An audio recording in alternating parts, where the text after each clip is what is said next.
नमस्कार दोस्तों, आपका स्वागत है आपके अपने चैनल स्टडी वाइन्स ऑफिशियल पर। तो इससे पहले हमने मध्यकालीन भारत के प्रमुख काल मुग़ल काल के बारे में पढ़ा, जिसे बहुत ही सिलसिलेवार तरीके से मैंने आपको समझाया। अगर आपने उस वीडियो को अभी तक नहीं देखा तो मैंने प्लेलिस्ट में डाल दिया है, उस वीडियो को भी ज़रूर जाकर देख लें। आज हम पढ़ेंगे आधुनिक भारत के बारे में, जिसका समय काल लगभग 1857 ईस्वी से लेकर 1947 ईस्वी तक का रहा है। इसे हम 4 पार्ट्स में कवर करेंगे। पहले पार्ट में 1857 ईस्वी का विद्रोह, फिर नेक्स्ट में नरमपंथी और उदारवादी चरण, जिसका समय काल लगभग 1885 ईस्वी से लेकर 1905 ईस्वी तक का रहा। फिर गर्मपंथी और उग्रवादी चरण को पढ़ेंगे और लास्ट में गांधी युग को पढ़ेंगे। पर इस वीडियो में हम पहले 3 पार्ट्स को कवर करेंगे, जो इससे अगली वीडियो आएगी उसमें हम पूरा गांधी युग को कवर कर लेंगे। तो इससे हमारा पूरा जो आधुनिक भारत का जो मॉडर्न हिस्ट्री है कवर हो जाएगी। तो आप अपनी इस वीडियो को लाइक करें और शेयर करें और अपने इस चैनल को सपोर्ट करें और सब्सक्राइब करके बेल आइकन को भी प्रेस कर दें, ताकि आगे की जो मैं वीडियो अपलोड करूं आपको मिलती रहे। तो शुरुआत करते हैं हम 1857 ईस्वी के विद्रोह से, जो कि बहुत ही महत्वपूर्ण है हमारी परीक्षाओं के दृष्टिकोण से। तो जब हमने मुग़ल काल पढ़ा था तो उसमें मैंने आपको जहांगीर के शासनकाल के बारे में पढ़ाया था, बहुत ही विस्तार से मैंने समझाया था। तो मुग़ल काल में जो जहांगीर का शासनकाल था, उसी समय से जो अंग्रेज़ थे भारत में आना शुरू हो गए थे और धीरे धीरे क्या किया, अंग्रेज़ों ने पूरा भारत पर ही कब्जा कर लिया था। और 1856 ईस्वी में अंग्रेज़ सरकार ने जो पहले इस्तेमाल होती थी पुरानी लोहे की बंदूकें, उसे बंद कर दिया और उसकी जगह पर एक नई बंदूक लेकर आए। याद देखिएगा, जिसका नाम क्या था, एनफील्ड रॉयल। ये जो आप इमेज में देख रहे हैं, यही है वो बंदूक एनफील्ड रॉयल। इस बंदूक में क्या होता था, जो कारतूस इस्तेमाल होता था उसमें सूअर और गाय की चर्बी से बना होता था और उसको इस्तेमाल करने से पहले मुँह से छीलना भी पड़ता था। जिससे क्या हुआ, जो ब्रिटिश सरकार थी उसमें जो भारतीय सैनिक थे उनकी भावनाओं को काफ़ी आहत पहुँचता था। तो चलिए हम देखते हैं कि आखिर ये विद्रोह शुरू कैसे हुआ। तो 29 मार्च 1857 ईस्वी को मंगल पांडे नामक एक सैनिक, याद रखिएगा बैरकपुर, ने बैरकपुर में जो गाय की चर्बी से बने कारतूसों को मुंह से काटने से मना कर दिया, क्योंकि बंदूकों में डालने से पहले उसे मुंह से काटना पड़ता था। और इन्हें फिर क्या किया, अंग्रेज़ सरकार ने इन्हें गिरफ्तार करके 8 अप्रैल 1857 ईस्वी को फांसी पर चढ़ा दिया। तो यहीं से 1857 ईस्वी का जो विद्रोह था उसने विकराल रूप धारण कर लिया और पूरे भारत में ये विद्रोह की चिंगारी फैल गई। तो विद्रोह की शुरुआत याद रखिएगा कि 10 मई 1857 ईस्वी को मेरठ से शुरू हुई थी। कहाँ से? मेरठ से। और इस विद्रोह के समय भारतीय गवर्नर जनरल थे, वो कौन थे? Lord Canning. बहुत बार परीक्षाओं में पूछा गया है, डायरेक्ट ये क्वेश्चन पूछा गया है, कौन थे? Lord Canning. ये उस समय भारत के गवर्नर जनरल थे। तो जब ये विद्रोह हुआ तो ये भारत के विभिन्न हिस्सों में फैल गया और विभिन्न हिस्सों में इसके बड़े बड़े लीडर बने, जिन्होंने इस विद्रोह को लीड किया। तो ये जो नेतृत्व किया लीडरों ने, ये भी एग्ज़ाम में पूछा जाता है। और ज़्यादातर ये विद्रोह जो है उत्तर भारत में देखने को मिला। उत्तर भारत के कई हिस्सों में ये विद्रोह फैल गया, तो ज़्यादातर ये उत्तर भारत में ही देखने को मिला है। और दक्षिण भारत के भी कई हिस्सों में हुआ, पर ज़्यादा इसका जो फैलाव था उत्तर भारत में ही देखा गया। तो चलिए हम देखते हैं कि इसका नेतृत्व किसने किसने किया। तो दिल्ली में इसका नेतृत्व किया था बहादुर शाह जफ़र ने। बहादुर शाह जफ़र कौन थे? ये मुगलिया सल्तनत के आखिरी बादशाह थे, जिसे बहादुर शाह द्वितीय भी कहा जाता है। और कानपुर में तात्या टोपे ने इस विद्रोह का नेतृत्व किया और लखनऊ में बेगम हजरत महल ने इसका नेतृत्व किया। आपको पता है जो लखनऊ है नवाबों का शहर माना जाता है, तो बेगम नवाबों की ही होती है, इसे आप याद रख पाएंगे इसे। तो लखनऊ में बेगम हजरत महल ने इसका नेतृत्व किया और झांसी में रानी लक्ष्मीबाई ने कुछ इस विद्रोह की बागडोर संभाली और जगदीशपुर में कुंवर सिंह ने और बरेली में खान बहादुर खान ने। ये कुछ लीडर हैं जो आपको याद रखने हैं। इन्होंने 1857 ईस्वी के विद्रोह का नेतृत्व किया था। तो मैं आपको बता दूं, जो ये विद्रोह था ये इतना सफल नहीं हो पाया था, क्योंकि अंग्रेज़ों ने क्या किया, इसको दबा दिया इस विद्रोह के पूरा। क्योंकि इस विद्रोह में जो थे यूनिटी नहीं थी, संगठन नहीं बन पाया था एक हिसाब से, जिस कारण इस विद्रोह को अंग्रेज़ों ने बहुत जल्द ही दबा दिया। तो उसके बाद क्या हुआ, अब हम आगे पढ़ेंगे नरमपंथी और उदारवादी चरण, जिसका समय काल लगभग 1885 से लेकर 1905 ईस्वी तक का रहा। तो उसके बाद जब ये विद्रोह को दबाया गया तो लोगों ने क्या किया, उन्होंने सोचा कि एक पार्टी बनाई जाए जिससे हम अपनी बातें सरकार तक पहुंचा सकें, मतलब अंग्रेज़ों तक पहुंचाई जा सके अपनी बातें। इसके लिए उन्होंने एक संगठन यानी एक पार्टी का बनाने का सुझाव किया। तो 1885 ईस्वी में कांग्रेस की स्थापना बम्बई में की गई। तो एक पार्टी बनी जिसका नाम कांग्रेस था। ये 1885 ईस्वी में बनी और इसकी स्थापना बम्बई में की गई, जिसके संस्थापक याद रखिएगा आप, A.O. ह्यूम, ये इसके संस्थापक थे। और उस समय के अगर गवर्नर जनरल की बात करें तो लॉर्ड डफरिन थे उस समय के गवर्नर जनरल।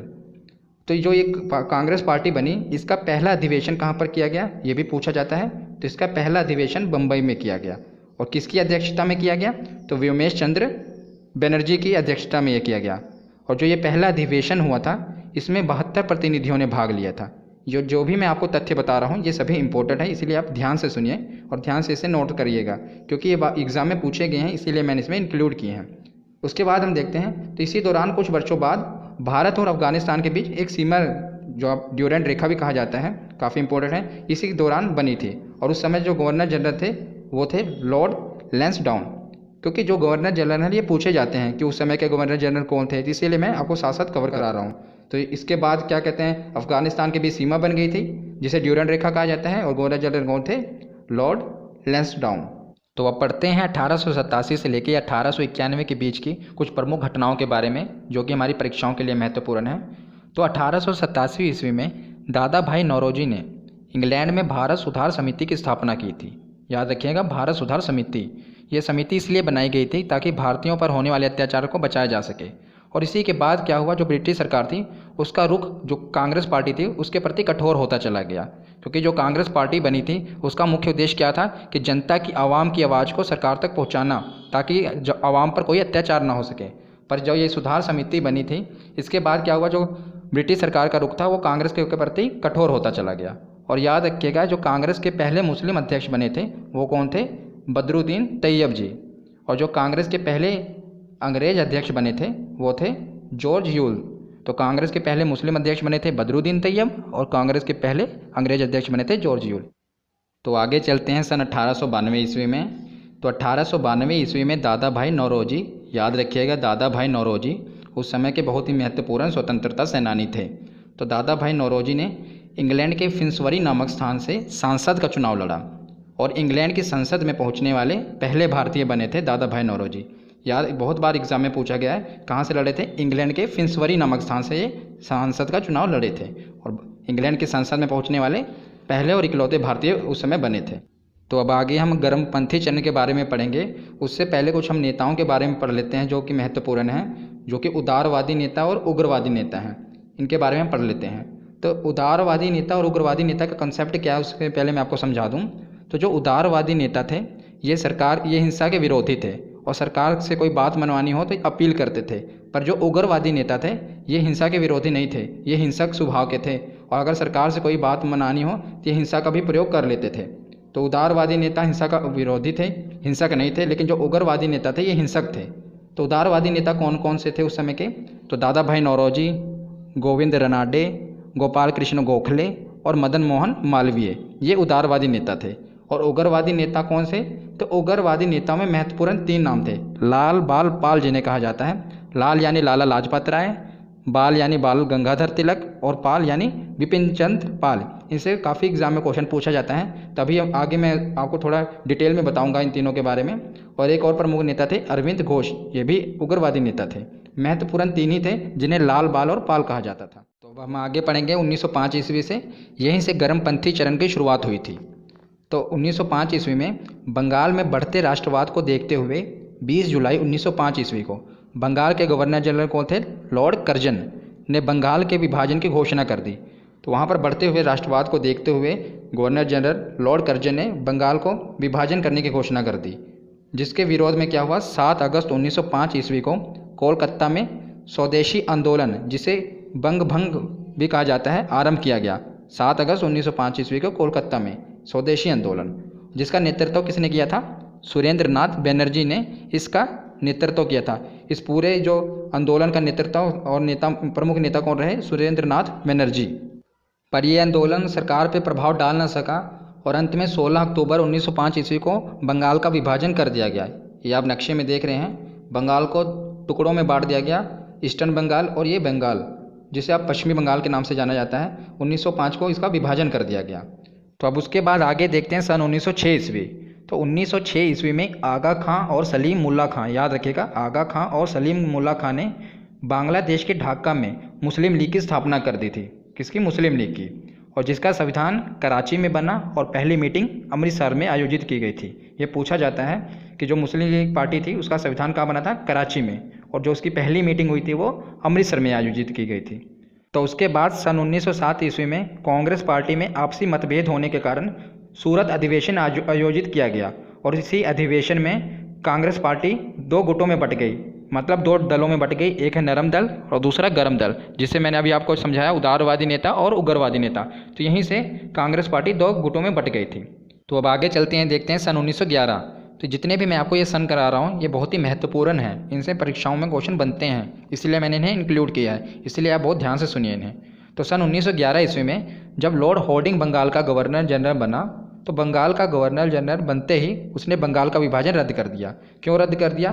क्योंकि जब बंगाल को दो टुकड़ों में बांटा गया था तो बहुत से छोटे छोटे राष्ट्रवादी नेता वहाँ से बनने लगे, तो और विद्रोह होने लगा। जिस विद्रोह को दबाने के लिए क्या किया, लॉर्ड हॉर्डिंग ने उन्हें आपस में मिलाने के लिए बंगाल का विभाजन रद्द कर दिया। पर आगे चल के आपको पता ही है कि ये बांग्लादेश बना, पर उस समय उसने रद्द कर दिया और भारत की राजधानी कोलकाता से दिल्ली बनाने की घोषणा कर दी। किसने? लॉर्ड हॉर्डिंग ने। और 1912 में भारत की राजधानी कोलकाता से दिल्ली बना दी गई। 1911 में घोषणा की गई और 1912 में भारत की राजधानी कोलकाता से दिल्ली बना दी गई। तो आगे चलते हैं सन 1913 ईस्वी पे। तो 1913 ईस्वी में लाला हरदयाल ने सैन फ्रांसिस्को में गदर पार्टी की स्थापना की। तो याद रखिएगा, ये अब तीसरी पार्टी है, पहली कांग्रेस, फिर मैंने आपको मुस्लिम लीग के बारे में बताया, अब ये तीसरी गदर पार्टी। तो इसको शुरुआत किसने की? लाला हरदयाल ने सैन फ्रांसिस्को में गदर पार्टी की स्थापना की। और सन 1917 ईस्वी में कांग्रेस का कोलकाता अधिवेशन हुआ, मतलब कोलकाता में मीटिंग हुई और उसमें एनी बेसेंट को अध्यक्ष बना दिया गया कांग्रेस पार्टी का। और याद रखिएगा, एनी बेसेंट ही कांग्रेस की पहली महिला अध्यक्ष बनी थी। मैंने आपको पहले मुस्लिम अध्यक्ष भी बताया, अंग्रेज अध्यक्ष भी, और ये अब पहली महिला अध्यक्ष हैं, ये सभी आप याद रखिएगा। तो इसके बाद गांधी जी की एंट्री हो गई थी, जिसे हम अगले पार्ट में गांधी युग में पढ़ेंगे। अब हम पढ़ लेते हैं लाल बाल पाल के बारे में, जिसे मैंने वीडियो के बीच में आपको बताया था ना, इसके बारे में हम डिटेल में पढ़ेंगे क्योंकि इनसे परीक्षाओं में क्वेश्चन बनते हैं। ये लाल बाल पाल की ऐतिहासिक फ़ोटो है, इसमें लाला लाजपत राय, बाल गंगाधर तिलक और विपिन चंद्र पाल, इन तीनों ही हैं, या उनकी ऐतिहासिक फ़ोटो है उस समय की। तो पहले पढ़ते हैं लाला लाजपत राय के बारे में, यानी लाल। तो लाला लाजपत राय, जिन्हें पंजाब केसरी के नाम से भी जाना जाता था, और ये गरम दल के प्रमुख नेता थे और उन्हें गरम दल में पंजाब के शेर की उपाधि भी मिली थी, उन्हें पंजाब के शेर की उपाधि भी दी गई थी। और लाला लाजपत राय ने यंग इंडिया नामक एक पुस्तक भी लिखी थी, याद रखिएगा, यंग इंडिया नामक पुस्तक। और जब साइमन कमीशन भारत आया था तब लाला लाजपत राय ने ही युवाओं के साथ मिलकर उसका विरोध किया था। तो ये कुछ फैक्ट थे जो लाला लाजपत राय से पूछे जाते हैं। आगे हम देखते हैं बाल गंगाधर तिलक के बारे में। तो हमने लाल के बारे में पढ़ लिया, अब हम पढ़ते हैं बाल के बारे में, यानी बाल गंगाधर तिलक। तो बाल गंगाधर तिलक जी गरम दलीय आंदोलन का पिता कहा जाता है इन्हें। और स्वराज मेरा जन्मसिद्ध अधिकार है, मैं इसे लेकर रहूँगा, ये नारा भी किसने दिया था? बाल गंगाधर तिलक जी ने। स्वराज मेरा जन्मसिद्ध अधिकार है और मैं इसे लेकर रहूँगा। और साप्ताहिक पत्रिका केसरी और गीता रहस्य नामक ग्रंथ भी लिखा था बाल गंगाधर तिलक जी ने। और महाराष्ट्र में जो आप ये गणपति उत्सव महोत्सव देखते हैं, उसका आरंभ करने का श्रेय भी बाल गंगाधर तिलक को ही जाता है। तो ये कुछ जीके के प्रश्न बनते हैं बाल गंगाधर तिलक से। तो हमने लाल और बाल के बारे में पढ़ लिया, अब पढ़ते हैं पाल के बारे में, यानी बिपिन चंद्र पाल जी।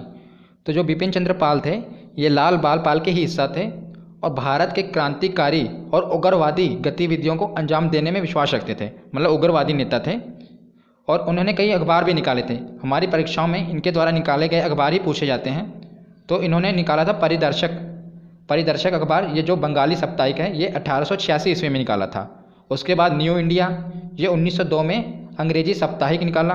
और उसके बाद वंदे मातरम 1906 ईस्वी में बंगाली दैनिक निकाला। मतलब बंगाली दैनिक मतलब ये रोज़ निकाले जाने वाला अखबार था, और साप्ताहिक मतलब जो सप्ताह में एक बार निकाला जाता है। तो परिदर्शक निकाला, उसके बाद न्यू इंडिया और फिर वंदे मातरम, ये तीनों अखबार बिपिन चंद्र पाल द्वारा निकाले गए थे। तो हमने यहाँ पर आधुनिक भारत के तीनों पार्ट्स को कवर कर लिया। अब बचा गांधी युग, वो मैं इससे नेक्स्ट वीडियो में अपलोड करूँगा, इससे नेक्स्ट वीडियो में डालूंगा। तो आप अगर आपको ये वीडियो हेल्पफुल लगे तो आप अपने चैनल को सब्सक्राइब करके और बेल आइकन को प्रेस कर दें और वीडियो को लाइक करें और शेयर भी कर दें। धन्यवाद।